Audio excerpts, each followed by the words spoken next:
Bladed Articles. Hello and welcome back to Bladed Articles. Today for you guys I have got a Benchmade 940 Osbourne. Just a brief overview of the box.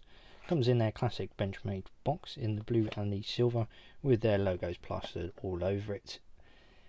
And nothing else pretty much there. Obviously Lorex Limited, so this was purchased from Heinnie Haynes at one point in its life. However, I did not purchase it from Heinnie Haynes myself direct.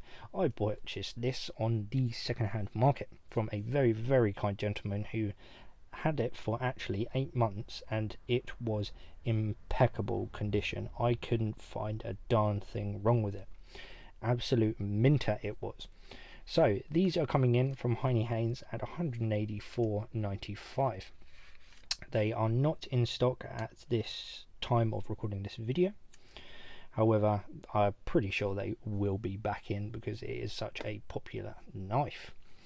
So I paid $145 for this pristine condition and I've lost the baggie. Is what it is.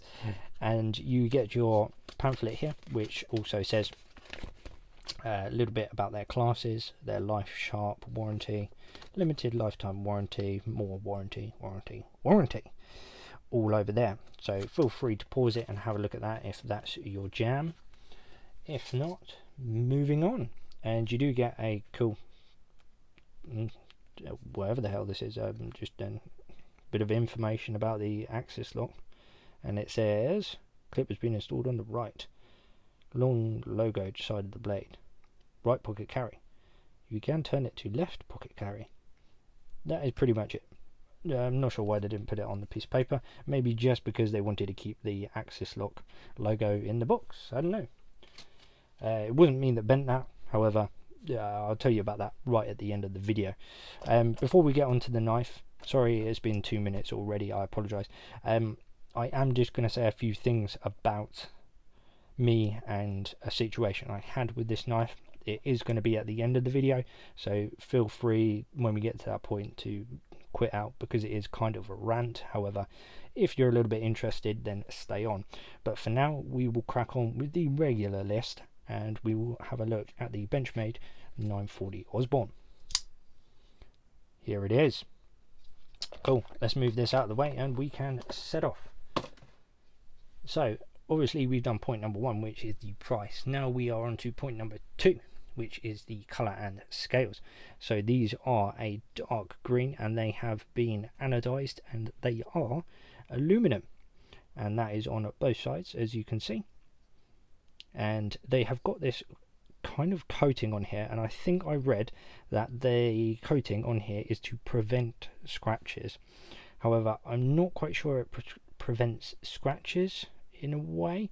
It prevents scuffs, I would say. Purely because there has been a lot of scuff marks on this and they have just wiped off clean. However, there are little marks on it here and there which I just can't get rid of, which is like that white point there, and then I think there was one around the back here. Yeah, this one here. They just kind of leave like snail trail marks, if I'm honest. And the pocket clip itself, I think that is stainless steel. However, this gets royally like used look. It just happened over time. All I was doing was pulling it in and out of my pocket. It might have been my rings on it, maybe because that's how I hold it, so it very well could be my rings. However, that's all happened in the space of a week. Like, this was minter when it got to me and that's just happened in the space of a week. It's kind of a worn look. I like it. It's not too bad. Right, next point, which is, well, kind of the second point too, which is jimping and lanyard hole. There is no lanyard hole on here, I'm afraid. You do have to use the pocket clip or use it in a caddy of some sort. That's what I've been doing and it has fared actually pretty darn well, including the scales coming in and out of my pocket all the time. It's been actually pretty cool on that front in terms of not scratching up too much anyway. So the jimping, you get some here which is recessed in. Now, I'm not a big fan of recessed in jimping. However, this isn't too bad. It is recessed in a fair amount, but let's see if we can get a closer angle. There we go. But it's not it works. It's not amazing, aka the jimping itself isn't that grippy. It's kind of rounded and you do slip up a little bit, but it's not the worst I've seen in that area and in that recess jimping. But to add to that, they've got some down here, so when you are holding it like so, which I do hold like so with my forefinger grip, you kind of pinch at it with these two, and it really gives you a solid grip. If I'm being honest, when you're going through things, etc., etc., it works well on that formal jimping anyway. Without that, I think it would be rather useless in my opinion. But when you're pinching on it, you're actually putting more pressure on there, so it kind of does hold its ground a little bit, which I really quite like. I did forget to mention the pretty obvious colour pop, which is the anodised titanium purple backspacer, which actually I am loving. It matches, I think, or pops really well with the green anyway. On to the carry style, and that is tip up right-handed at the minute, and you can change that over to the left-handed just via those 3 screws there, which is pretty handy dandy for those lefties out there. Now onto the blade still, and this is CPM S30V. Now I've had the pleasure of using some S30V before, and it has held its ground very well in my scenario, my everyday situations. It has done very well in terms of edge retention anyway, so it will happily go through a week, and I am quite confident that this will still be shaving sharp when we get to that point anyway. But this has been through cardboard, masses of cardboard and tape. We've had paracord, we've had rope, we've had food, we've had plastic, lots of plastic this week actually. All the usual stuff I go through at work in an everyday situation. It's handled with absolute ease. Now I wasn't sure on the actual blade shape this itself. Now I like a reverse tanto, however I don't know, it just seemed really thin to me, like this, like that was a bit too thin. I like my blades a little bit thicker if I'm being honest. However, it's really nice to use, and you can get, you know, really right in there with that length of the blade. We will go on to that in a second, and it just works. It really does just work. The action on it is absolutely amazing, which is our next point, funnily enough. So you have got the axis lock here, and what the axis lock is just a bar that is on a spring, one spring here, one spring here, which is housed in those liners there. Just get a view of those, and yep, there's a bar that goes over the blade itself there and locks into position. Simple as. And it has got a wonderful drop shut action on it. Absolutely buttery smooth, absolutely lovely. Now I found a few ways of flicking this open just because it is so light. So you've obviously got the thumb stud way, and then you've got the spidey flick, and then you've also got just using the axis lock itself. When I can get it right, let's try that again. There we go, just using the axis lock itself. And then there was a fourth way, which I found out just by accident, just by using literally G-force. So I'm going to hold my fingers back here just so it's not near the axis lock or the thumb studs for you, and I will open this blade. So get ready for some good G-force science action. Are you ready? Here we go. Ta-da! There we go. So from the G-force action of actually pushing it down and immediately stopping it, it's so smooth, and this axis lock isn't quite strong enough to stop it from coming out. However, all that in mind, it has never come out in my pocket.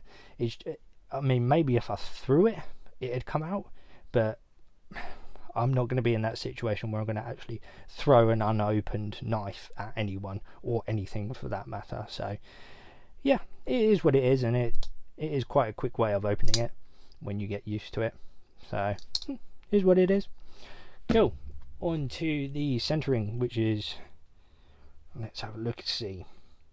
Ooh, that is almost spot on. I'd say that is just to the right a little, if you ask me. If I was being a little bit pathetic, I'd go, yeah, I want to squeak that over just to the left, just a little. Let's have a look at the length.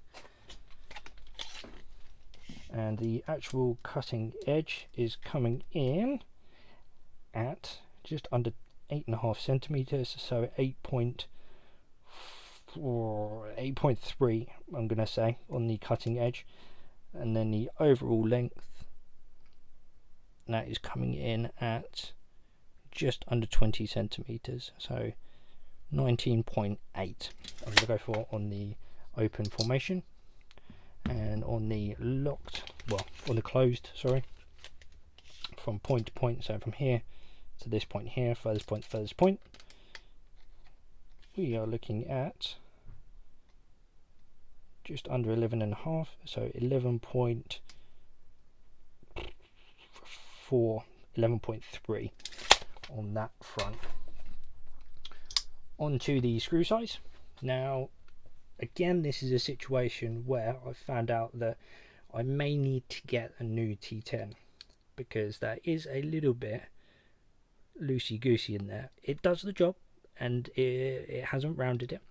However, I may need to get another one just to try it out, because there is a little bit of play in there. And good news is you only need one. So there we have it. There is the T10, as you can see. And all the rest of the screws are coming in at a T6. There we go, there's the T6. So you've got this 1, 2, 3, 4, 5, and then there is one under here, and then so 6, 7, 8, 9, all as a T6. So just a fun fact for you, this one here and this one here, this one here and this one here actually go into the liner on the axis lock, and they kind of wedge it all together. So they wedge the scale, the axis lock all together in a nice sandwich. And then this one here and this one here on the show side are actually on the rear side, go all the way through as far as I'm aware, and screw in onto the actual other side of the scale, which is pretty sweet as well. So it's kind of, yeah, they've done away with two extra screws there, which is pretty cool. Right, now on to, where are we? So we've done screws. It is the logos. So you have got the S30V and the Osbourne logo there, Osbourne design, and you have got the Benchmade there as well. And oh, nearly forgot one. There is the Benchmade on the clip itself. Cool. On to the hair pop now. So let's see if we've got any hairs left. This is S30V, and I'm hoping it's going to still be shaving sharp. We've got to go all the way up here for this. Let's pop a few in the center of the blade if we can. Oh yeah, there was a few there. There's a nice long puby looking one there.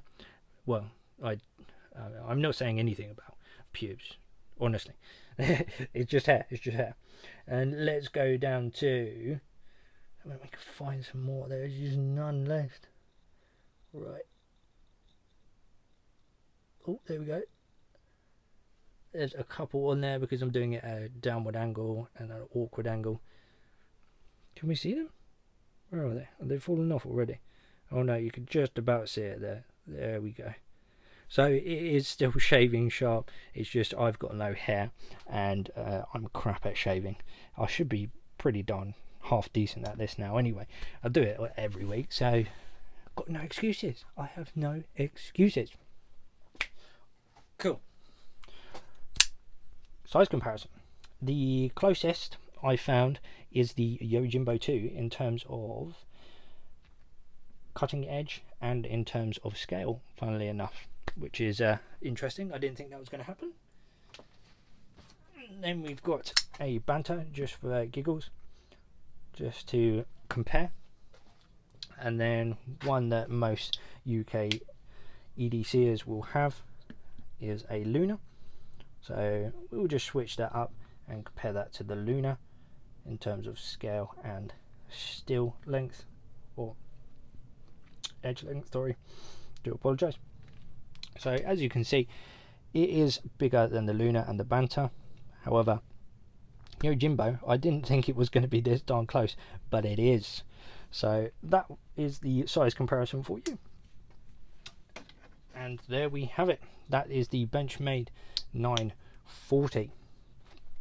So you are all now free to go, unless you want to listen to my rant. So thank you very much for watching this far. If you have, I really appreciate it.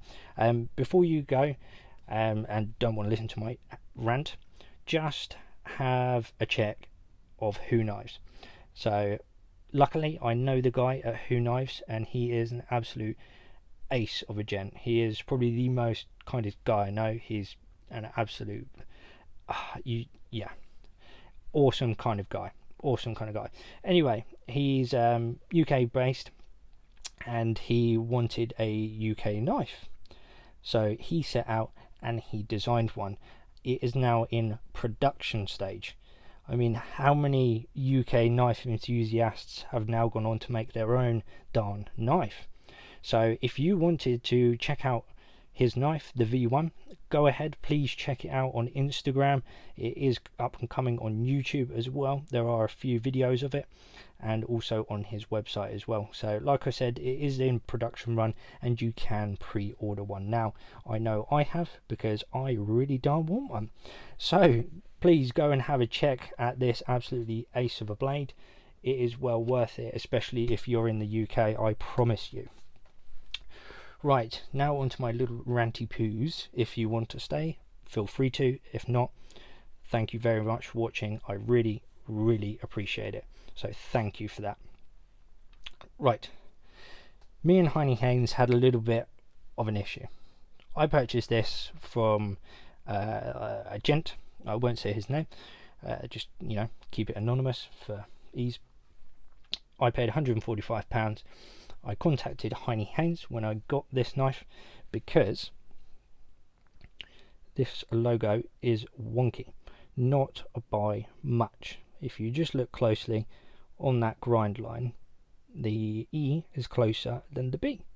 Let me just clean that up quickly. There's a Luna for you to look at for 2 seconds.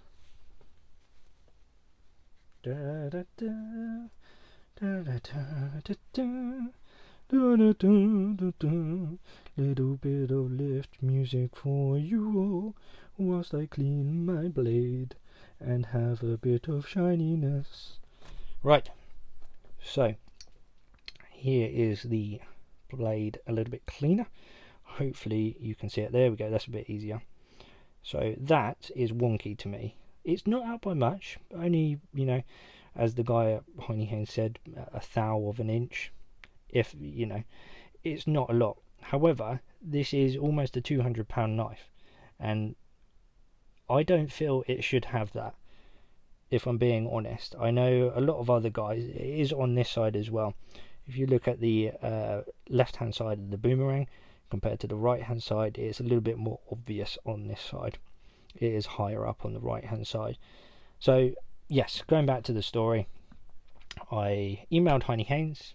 I told them I was not the original purchaser, and they said, okay, the warranty only holds on the original purchaser. And I thought, okay, that's fair dues, that's not a problem. Thank you very much for looking. I appreciate all the help. Happy days. And then they sent me a message saying, because I actually said it was a defect on the blade, because I've never come across my proper wasn't like this. I haven't come across a wonky Benchmade logo before. Even I went to the stage of even asking people I know if they can send me a picture of theirs, and I got one of my friends over in the States to send one over of his blade. This is just a blown up version of it. Now that is a dead straight and lovely bubbly jubbly. This is the automatic version of the 940 though, hence 9400.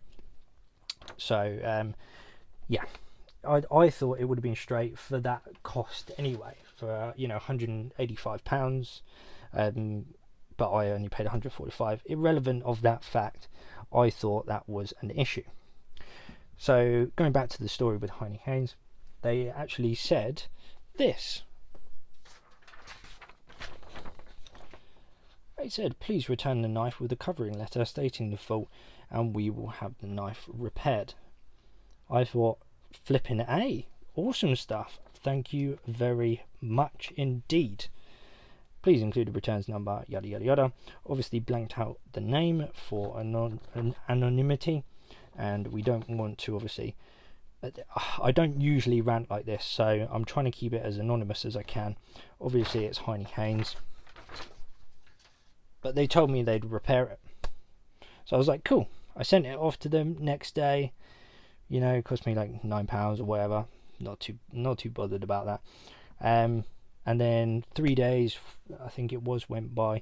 I messaged them saying, can I please have an update if you've got one going? I know you guys are busy over there. I was very polite about it, and they said if I could phone them up, so I did, and we had a little conversation, and they said to me on the conversation, unfortunately this is as good as I'm gonna get, and they can't do anything. They said they've checked all the other Benchmade models they have, apparently. Might not have been all of them, but they said that yeah, they're kind of like this anyway. Now I can't see all Benchmade knives having slightly wonky logos that just wouldn't fly in the QC department, I wouldn't have thought. However, I did message Benchmade. Benchmade have not replied to me on Instagram. It's not too much of a problem for me. It's just a little annoying fact. And I think the thing that made it more annoying was that Heinnie said that they would repair it for me, and then they made a big old U-turn and said, no, we're not doing anything. They didn't have any 940s in stock. I'm guessing maybe that's why they said, no, we're not doing anything. But they couldn't check it against another 940, so they checked it against some other Benchmades. I don't know. It's not the fact that it is a little bit that it's wonky. Even if it is just a smidgen, I don't expect that on a knife of this caliber and this price. Because I mean, for example,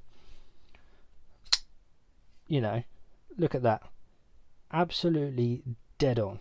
I mean, yes, this was done by Blade HQ, but look at that, that's not wonky. Even the S35, the S35VN, straight as a fucking ruler on there. It's I know it's not a Benchmade. I haven't got any of my other Benchmades with me to hand. However, I did go out and purchase a clone. Look at how wonky that is. I mean, compare it to a clone. I bought this before I bought this to see if I'd like this. So I thought, well, no, the logo's going to be alright on a real, £190 Benchmade. But it's just a little bit skew-if. Now, I'm not quite sure what to think of that. It is a user, and it is what it is. So, yeah, I just don't understand why Heinnie didn't do anything when I sent them a lot of bits before, and it has been absolutely fine. Like grind lines that are uneven, and other bits. I don't know what was different about this one, if I'm honest. I don't know, and I can't believe that that's coming out of Benchmade on every knife. That's not going to fly with me. I can't fathom that it would happen. I know it's only a little bit, but you'd think that because there's a grind line there, they'd actually have it straight. I don't know. Let me know what you think in the comments below, and I'm sorry about the rant. I just had to get something off my chest. And Heinnie, if you are watching, it's not a shot at you. It is just a bit disappointing, if I'm honest, just purely because I know it's the original purchaser, and I know you couldn't do anything in the first place, but you did say you would repair it, and you didn't. even if you've done a blade swap, give me a new one. I don't know. I understand where you're coming from, but you kind of did a U-turn, and you know, I was polite about the situation, but I got to be honest in my reviews, and this is what happened. So I do apologise, but it is what it is now, and I'm just gonna use it. I'll probably acid wash the blade, get rid of the entire logo itself, just like I did with the Yojimbo. I'll probably go a lot darker and stone wash it more, but yeah, it is what it is. So no hard feelings. I just got to be honest with the people. That's what they're coming for. So anyway, thank you very much for watching. I hope you all have a wonderful week ahead. Stay safe, stay happy, stay shaving sharp.